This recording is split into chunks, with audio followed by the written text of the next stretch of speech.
Price the lord, hallelujah. ದೇವರ ನಾಮಕ್ಕೆ ಸ್ತೋತ್ರವಾಗಲಿ. ಪ್ರಾರ್ಥನೆ ಮಾಡಿಕೊಳ್ಳೋಣ. ಸರ್ವ ಸೃಷ್ಟಿಕರ್ತನಾದಂಥ ತಂದೆ, ಮಗ, ಪರಿಶುದ್ಧನಾದಂಥ ತ್ರಿಯೇಕ ದೇವರೇ, ನಿಮ್ಮ ಪರಿಶುದ್ಧ ನಾಮಕ್ಕೆ ಸ್ತೋತ್ರವಾಗಲಿ ಸ್ವಾಮಿ. ಈ ದಿವಸವೂ ಈ ಸಮಯ ಕೂಡ ನಿಮ್ಮಿಂದ ನೇಮಕವಾದಂಥ ಸಮಯ ದಿವಸ, ಅದಕ್ಕಾಗಿ ನಿಮಗೆ ಸ್ತೋತ್ರ. ಹಾಗೂ ಈ ದಿವಸದ ಸಂದೇಶ ಭಾಗವನ್ನು ಕೂಡ ಹೇರಳವಾಗಿ ಆಶೀರ್ವದಿಸಿರಿ. ಇದನ್ನು ಕೇಳುತ್ತಿರುವಂಥ ನನ್ನ ಪ್ರಿಯರಾದ ನನ್ನ ಸಹೋದರ ಸಹೋದರಿಯರನ್ನು ಕೂಡ ಅವರು ಕೂಡ ಚೆನ್ನಾಗಿ ಕೇಳುವಂತೆಯೂ ಅರ್ಥ ಮಾಡಿಕೊಳ್ಳುವಂತೆಯೂ ಅವರಲ್ಲಿ ನಿಮ್ಮ ಕರುಣೆ, ಕೃಪೆ, ಪ್ರೀತಿ ಇರಲಿ. ಯೇಸುವಿನ ನಾಮದಲ್ಲಿ ಪ್ರಾರ್ಥಿಸಿದ್ದೇನೆ ನಮ್ಮ ತಂದೆಯೇ, ಆಮೇನ್. ಇದನ್ನು ಕೇಳುತ್ತಿರುವಂಥ ನನ್ನ ಸಹೋದರ ಸಹೋದರಿಯರೇ, ನಿಮಗೂ ಕೂಡ ನನ್ನ ಧನ್ಯವಾದಗಳು. ದೇವರ ನಾಮಕ್ಕೆ ಸ್ತೋತ್ರವಾಗಲಿ. ಇವತ್ತಿನ ಭಾಗ ಕೂಡ ಬೆಂಕಿಯಿಂದ ರಕ್ಷಿಸಿರಿ 10ನೇ ಭಾಗವಾಗಿದೆ. ಬೆಂಕಿಯಿಂದ ರಕ್ಷಿಸಿರಿ ಎಂಬ ವಿಷಯ 10ನೇ ಭಾಗ. ವಚನದ ಕಡೆಗೆ ಹೋಗೋಣ. ತೀತ 1:10-16 ಅನೇಕರು ಬರೀ ಮಾತಿನವರಾಗಿಯೂ ಮೋಸಗಾರರಾಗಿಯೂ ಇದ್ದು ಅಧಿಕಾರಕ್ಕೆ ಒಳಗಾಗದವರಾಗಿದ್ದಾರೆ. ಅವರೊಳಗೆ ಹೆಚ್ಚು ಜನರು ಸುನ್ನತಿಯವರು. ಆದರೆ ಬರೀ ಬಾಯಿ ಮಾತಲ್ಲೇ ಹೇಳ್ತಾರೆ ಹೊರತು ಕೆಲಸವನ್ನು ಮಾಡದವರಾಗಿದ್ದಾರೆ. ಜನಗಳಿಗೆ ಸುಳ್ಳು ಮೋಸ, ವಂಚನೆಯ ಮಾತುಗಳನ್ನು ಹೇಳಿ ನಂಬಿಸುವವರಾಗಿದ್ದಾರೆ. ಆದರೆ ಇವರಲ್ಲಿ ಬೇರೆಯವರಲ್ಲ, ದೇವರನ್ನು ಅರಿತ ನಾವು ಕ್ರೈಸ್ತರು ಅಂತ ಹೇಳಿದವರೇ ಇವತ್ತು ಅವರನ್ನೇ ಮೋಸಗೊಳಿಸುವವರಾಗಿದ್ದಾರೆ ಎಂಬುದಾಗಿ ಈ ವಾಕ್ಯವು ನಮಗೆ ತಿಳಿಸಲ್ಪಡುತ್ತದೆ. ಅವರು ನೀಚ ಲಾಭವನ್ನು ಹೊಂದುವುದಕ್ಕಾಗಿ ಮಾಡಬಾರದ ಉಪದೇಶವನ್ನು ಮಾಡಿ ಕುಟುಂಬಗಳನ್ನೇ ಹಾಳು ಮಾಡುತ್ತಾರಾದುದರಿಂದ ಅವರ ಬಾಯಿ ಮುಚ್ಚಿಸಬೇಕಾಗಿದೆ. ಅವರ ಲಾಭಕ್ಕಾಗಿ ಇವತ್ತು ಮಾಡಬಾರದಂಥ ಒಂದು ಕಾಯಿಲೆ, ಕಷ್ಟ, ಸಂಕಟ, ದುಃಖ ಬರಲಿ, ಖಂಡಿತವಾಗಿ ದೇವರು ನಿಮ್ಮನ್ನು ಕ್ಷಮಿಸ್ತಾನೆ, ಪ್ರಾರ್ಥನೆ ಮಾಡಿ ಅಂತ ಹೇಳ್ತಾರೆ ಹೊರತು ಅದಲ್ಲದೆ ದಶಾಂಶ ಕೊಡಿ, ಕಾಣಿಕೆ ಕೊಡಿ, ಇಷ್ಟು ಭಾಗ ನೀವು ಕೊಡಲೇಬೇಕು. ಆದುದರಿಂದ ನಿಮಗಿಂತ ಕಷ್ಟ, ಸಂಕಟ, ದುಃಖಗಳು ಬರುತ್ತವೆ. ಪ್ರಾಣಿ ಪಕ್ಷಿಗಳಲ್ಲಿಯೂ ಕೂಡ, ಹೊಲ ವ್ಯವಸಾಯದ ಕೃಷಿಗಳಲ್ಲಿಯೂ ಕೂಡ ಇಷ್ಟು ಭಾಗವನ್ನು ಕೊಡಲೇಬೇಕೆಂಬುದಾಗಿ. ಆದರೆ ಹೌದು, ಯಾರು ಕೊಡಬೇಕು, ಎಷ್ಟು ಕೊಡಬೇಕು, ಯಾರಿಗೆ ಸಲ್ಲಬೇಕೆಂಬುದಾಗಿ ಅವರು ಹೇಳೋದಿಲ್ಲ. ಸೇವಕರಿಗೆ ಕೊಡಬೇಕೆಂದು ಬರೀ ಸೇವಕರುಗಳನ್ನೇ ಇವರು ಹೇಳುತ್ತಾರೆ ಹೊರತು ನೀವು ಇಂಥ ತಪ್ಪು ನಿಮ್ಮಿಂದ ಆಗ್ತಾ ಇದೆ, ದೇವರು ನಿಮ್ಮನ್ನು ಪ್ರೀತಿ ಮಾಡ್ತಾ ಇದ್ದಾರೆ, ಇಂಥದನ್ನು ಬಿಟ್ಟು ಈ ರೀತಿಯಲ್ಲಿ ನೀವು ಜೀವಿಸ್ತಾ ಹೋಗಿ ಅಂತ ಈ ಮಾತನ್ನು ಹೇಳ್ತಾ ಇಲ್ಲ. ಆದುದರಿಂದ ಇಡೀ ಕುಟುಂಬವನ್ನೇ ಹಾಳು ಮಾಡಿ ಹೆಂಡತಿಯ ಮಧ್ಯದಲ್ಲಿ ಭಿನ್ನಭೇದ ತಂದು ಗಂಡನ ಹತ್ರನೂ ಮಾತಾಡಿಕೊಂಡು ಹೆಂಡತಿ ಮಕ್ಕಳ ವಿಷಯದಲ್ಲಿ ಕೂಡ ಭಿನ್ನಭೇದವನ್ನು ತಂದು ಕುಟುಂಬವನ್ನೇ ಹಾಳು ಮಾಡೋರಾಗಿದ್ದಾರೆ. ಇವತ್ತು ಅನೇಕ ಈ ಸೇವಕರು, ಪಾಸ್ಟರ್ಗಳು, ರೆವರೆಂಡ್ಗಳು, ಬಿಷಪ್ಗಳು ಅಂತ ಹೇಳಿಕೊಂಡು ಎಲ್ಲರೂ ಅಲ್ಲ, ಅನೇಕರು ಇವತ್ತು ಅನೇಕ ಕುಟುಂಬವನ್ನು ಹಾಳು ಮಾಡಿದ್ದಾರೆ. ಇದು ಕೂಡ ನಮ್ಮ ಜೀವಿತದಲ್ಲಿ ನಾವು ನೋಡಿದವರಾಗಿದ್ದ ಅನೇಕ ಕುಟುಂಬವನ್ನು ಕೂಡ ಗಂಡ ಹೆಂಡತಿಯರನ್ನು ನಾವು ಮರು ಪ್ರೀತಿಯಿಂದ ಜೀವಿಸುವ ಹಾಗೆ ನಮ್ಮ ಮುಖಾಂತರವು ದೇವರು ಮಾಡಿದ್ದಾರೆ. ಬಹಳ ಎಚ್ಚರಬೇಕಾಗಿದೆ. ಅದಕ್ಕೆ ಹಿಂದೆ ಕೂಡ ಹೇಳಿದ್ದೇನೆ, ವಾಕ್ಯವನ್ನು ಓದಿ ತಿಳ್ಕೊಂಡು ಅರ್ಥ ಮಾಡಿಕೊಂಡು ಈ ಬೆಂಕಿಯ ಬಾಯಿಯೊಳಗಿಂದ ಹೊರಬನ್ನಿ ಎಂಬುದಾಗಿ. ದೇವರ ನಾಮಕ್ಕೆ ಸ್ತೋತ್ರವಾಗಲಿ. ಇಂಥವರ ಬಾಯಿಯನ್ನು ಮುಚ್ಚಿಸಬೇಕಾಗಿದೆ. ನನ್ನ ಸಹೋದರ ಸಹೋದರಿಯರೇ, ಹೇಳಿದ್ದನ್ನೆಲ್ಲ ಕೇಳಿಕೊಂಡು ಇರಬಾರದು. 12ನೇ ವಚನ. ಕ್ರೇತದವರು ಯಾವಾಗಲೂ ಸುಳ್ಳುಗಾರರು, ದುಷ್ಟಮೃಗಗಳು, ಸೋಮರಿಗಳಾದ ಹೊಟ್ಟೆಬಾಕರೂ ಆಗಿದ್ದಾರೆಂದು ಅವರಲ್ಲಿಯೇ ಹುಟ್ಟಿದ ಒಬ್ಬ ಪ್ರವಾದಿಯು ಹೇಳಿದನು. ಅವರಲ್ಲೇ ಒಬ್ಬ ಹುಟ್ಟಿದವನು ಇಂತಿಂಥವರು ಬರ್ತಾರೆ, ಬಹಳ ಎಚ್ಚರವಿರಿ ಎಂಬುದಾಗಿ. ಹಾಗೆ ಇವತ್ತು ನಾನು ಕೂಡ ನನ್ನ ಬಾಯಲ್ಲಿ ಕೂಡ ದೇವರು ತಿಳಿಸ್ತಾ ಇದ್ದಾರೆ. ಈ 28 ವರ್ಷಗಳಿಂದ ಇಂಥವ್ರನ್ನೆಲ್ಲ ನೋಡಿ ಸಾಕಾಗಿದೆ. ನನ್ನ ಜೀವಿತದಲ್ಲಿ ಕೂಡ ಇವತ್ತು ನಾನು ಫಸ್ಟ್ ಮನೆಯಿಂದ ಹೊರ ಬಂದಾಗ ಸ್ವಲ್ಪ ವರ್ಷಗಳ ಕಳೆದ ನಂತರ ಒಂದು ಬೈಬಲ್ ಕಾಲೇಜಲ್ಲಿ ನಾನು ಡೀಕನ್ ಮತ್ತು ಯಾರಾದರೂ ಟೀಚರ್ಸ್ಗಳು ಬರೆದು ಹೋದರೆ ನಾನು ಅಲ್ಲಿ ಬೋಧನೆ ಮಾಡೋನಾಗಿದ್ದೆ. ಇದೇ ಸಂದರ್ಭದಲ್ಲಿ ನನ್ನ ಫೋಟೋವನ್ನು ತೆಗೆದು ಹೊರದೇಶಕ್ಕೆ ಕಳಿಸಿದರು. ಅಲ್ಲಿಂದ ತಿಂಗಳಿಗೆ 26,000 ನನಗೆ ಬರಲಿಕ್ಕೆ ಪ್ರಾರಂಭವಾಯಿತು. ಆಗ ಆ ಸಂಸ್ಥೆಯಿಂದ ನನ್ನ ಹೊರಹಾಕಿದರು. ಇವತ್ತು ಬರ್ತಾ ಇದೆ ಏನೆಂಬುದು ಗೊತ್ತಿಲ್ಲ. ಇಂಥ ಸಂಸ್ಥೆಗಳು, ಇಂಥ ಮಿಷನರಿಗಳು ಬಹಳ ಇದ್ದಾವೆ. ಆದುದರಿಂದ ಬಹಳ ಎಚ್ಚರವಾಗಿರಬೇಕು.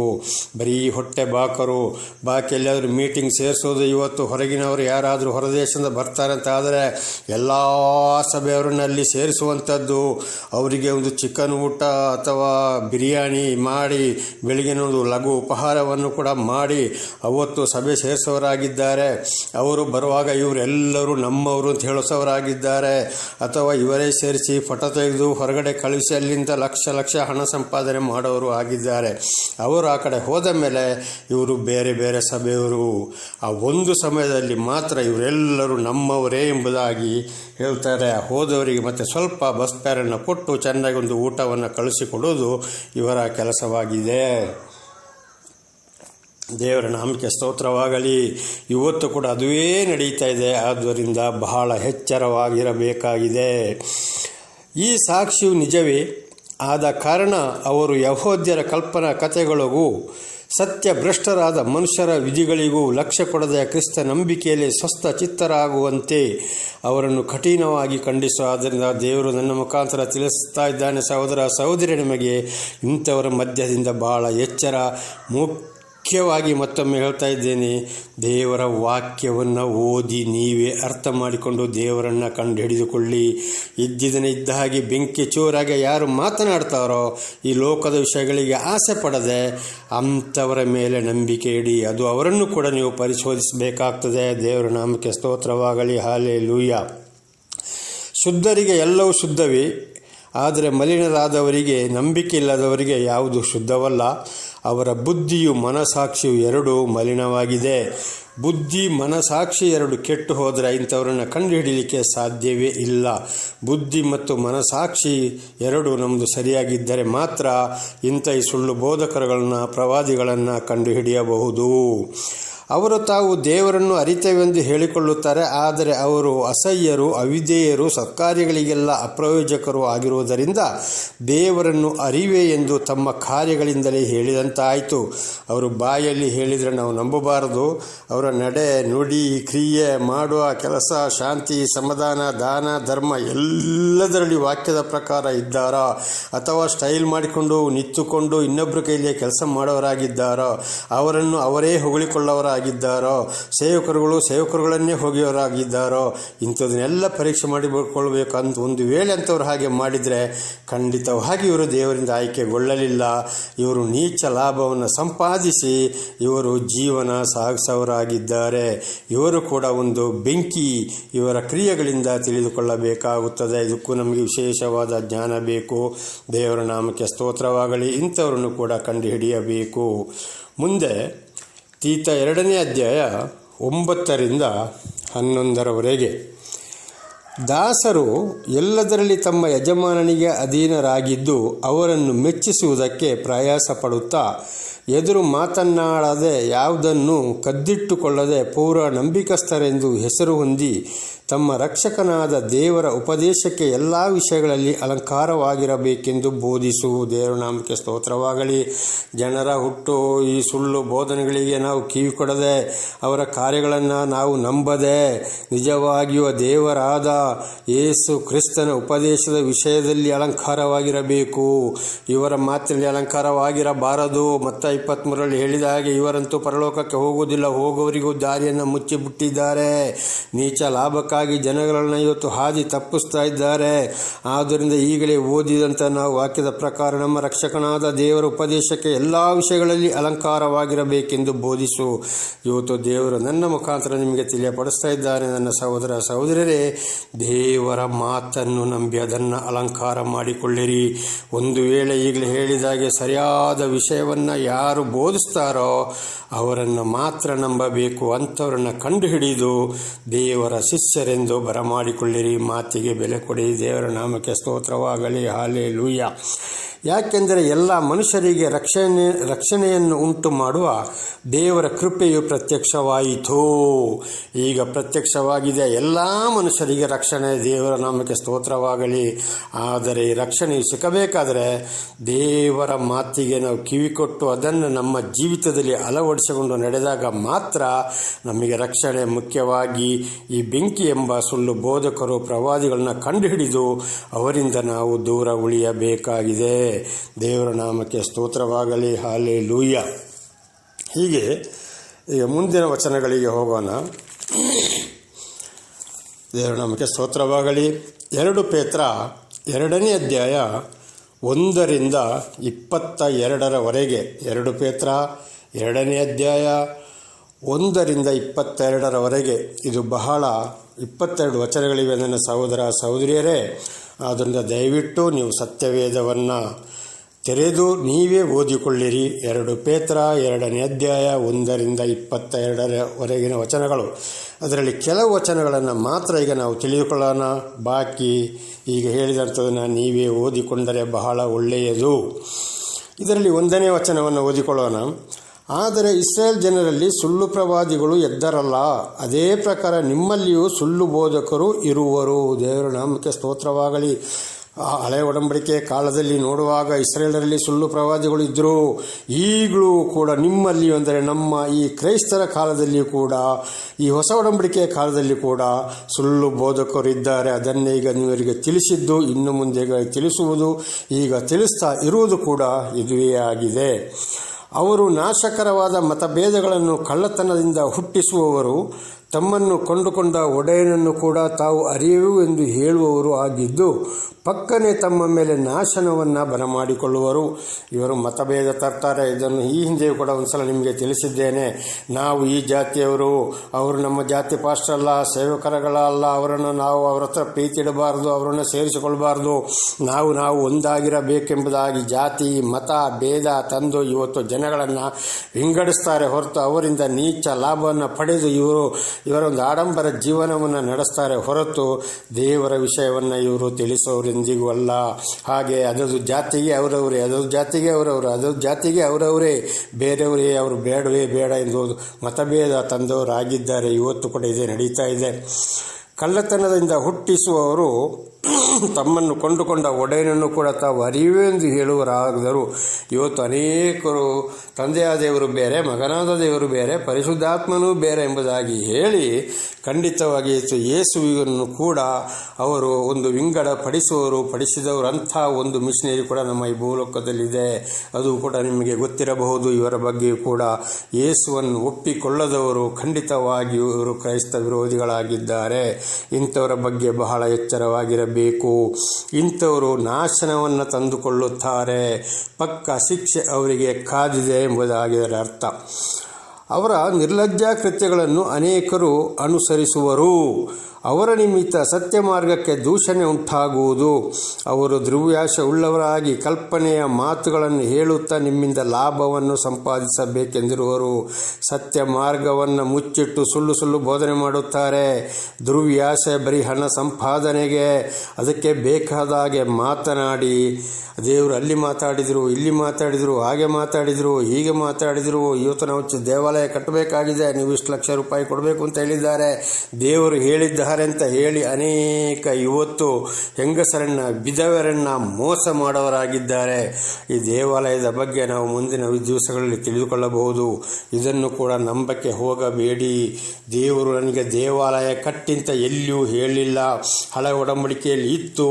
ಆದರೆ 46 ವರ್ಷ ಕಟ್ಟಿದಂಥ ಜೆರುಸಲೇಮ್ ದೇವಸ್ಥಾನವೇ ಯೇಸುಸ್ವಾಮಿ ಶಿಲುಬೆಯ ಮೇಲೆ ತೂಗಾಡಿಕೊಂಡು ಜೋರಾಗಿ ಕಿರ್ಚಾಡಿ ಪ್ರಾಣ ಬಿಟ್ಟಾಗ ದೇವಸ್ಥಾನದ ಗೋಡೆಯು ಒಡೆದು ಹೋಯಿತು. ಅಲ್ಲಿಗೆ ದೇವಸ್ಥಾನ ನಿಂತು ಹೋಯಿತು.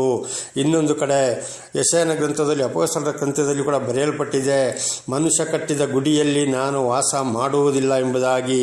ವಿಮೋಚನಾ ಕಾಂಡದಲ್ಲಿ ಬರೆಯಲ್ಪಟ್ಟಿದೆ, ಕಲ್ಲು, ಮಣ್ಣು, ಕಬ್ಬಿಣ, ಬೆಳ್ಳಿ, ಬಂಗಾರ, ಉಳಿ ಮುಟ್ಟಿದ ವಸ್ತುಗಳಿಂದ ನನಗೆ ಯಜ್ಞವೇದಿಯನ್ನು ಕಟ್ಟಬೇಡಿ ಎಂಬುದಾಗಿ.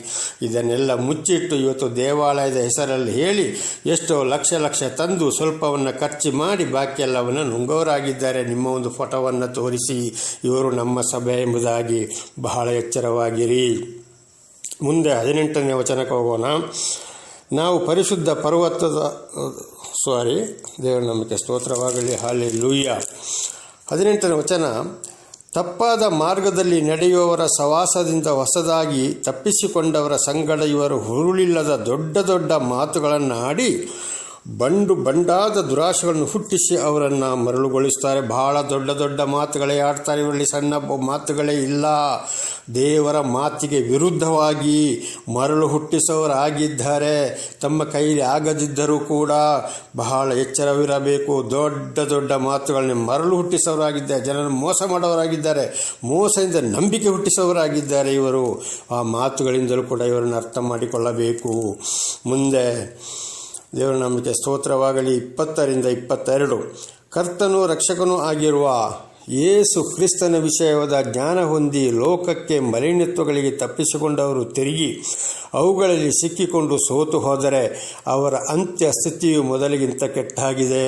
ದೇವರನ್ನು ಅರಿತುಕೊಂಡು ತಿಳ್ಕೊಂಡು ಇವರನ್ನು ಕಂಡು ಹಿಡಿದು ಮತ್ತೆ ಮತ್ತೆ ಅವರೊಂದಿಗೆ ಹೋಗಿ ನಮ್ಮ ಮನಸ್ಥಿತಿ ಕೆಡುವುದಾದರೆ ಖಂಡಿತವಾಗಿಯೂ ಬಹಳ ಶಿಕ್ಷೆಗೆ ಒಳಗಾಗಬೇಕಾಗುವುದು. ಅಂತ್ಯ ಸ್ಥಿತಿ ಅಂದರೆ ಬಹಳ ಕಷ್ಟ, ಸಂಕಟ, ದುಃಖಗಳಿಗೆ ಮೊದಲಿಗಿಂತಲೂ ನಾವು ಒಳಗಾಗಬೇಕಾಗಿದೆ. ಆದ್ದರಿಂದ ಇವರ ಬಗ್ಗೆ ಬಹಳ ಎಚ್ಚರ.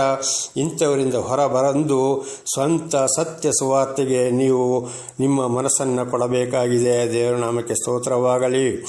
ಅವರು ನೀತಿ ಮಾರ್ಗವನ್ನು ತಿಳಿದು ತಮಗೆ ಕೊಡಲ್ಪಟ್ಟ ಪರಿಶುದ್ಧ ಆಜ್ಞೆಯಿಂದ ತೊಲಗಿ ಹೋಗುವುದಕ್ಕಿಂತ ಆ ಮಾರ್ಗವನ್ನು ತಿಳಿಯದಿದ್ದರೆ ಮೇಲಾಗಿತ್ತು. ತಿಳಿಸಿ ಮತ್ತು ಇಂಥವರಿಂದ ಹೊರಬರಲಿಲ್ಲ, ಬದಲಾಗಲಿಲ್ಲ.